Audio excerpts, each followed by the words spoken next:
మంచిర్యాల జిల్లా బెల్లంపల్లి పట్టణంలోని శ్రీ సరస్వతి శిశు మందిర్ పాఠశాలలో 55వ వార్షిక దినోత్సవ వేడుకలు ఘనంగా నిర్వహించారు. ఈ కార్యక్రమానికి ముఖ్య అతిథులు మంచిర్యాల జిల్లా శిశు మందిర్ అధ్యక్షులు డాక్టర్ విష్ణువర్ధన్, జెడ్పీవై చైర్మన్ తొంగల సత్యనారాయణ హాజరయ్యారు. విద్యార్థుల ఆటపాటలు, ఉపన్యాసాలతో వీక్షకులను అలరించారు. ఇక శిశు మందిరాలలో విద్యార్థులకు విద్యాబుద్ధులతో పాటు క్రమశిక్షణ, యోగా, శారీరక, మానసిక దృఢత్వం పెంపొందించే విధానాలను నేర్పిస్తుందని వారు తెలిపారు. దాదాపు 3 years నుంచి 10th ఇంగ్లీష్ మీడియంలో పరీక్షలు రాస్తున్నారు. మంచి రిజల్ట్స్ కూడా వస్తున్నాయి. అయితే మనం శిశు మందిరాల్లోనే ఎందుకు పిల్లల్ని చదివించాలి?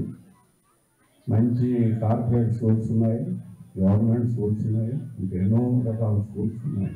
అయినప్పటికీ శిశు మందిరాల్లో మనం ఎందుకు విద్యార్థులు చేర్పించాలి, చదువు చేర్పించాలి అనేది మామూలుగా మార్కులు తెచ్చుకోవడం ఒకటే కాకుండా చాలా విశేషాలు చదువులో ఉంటాయి, విద్యలో ఉంటాయి. అందువలన పాఠశాలల్లో, కార్పొరేట్ స్కూల్స్లో విద్య అంటే విద్య ఉంటుంది. అక్కడ చదువు, మార్కులు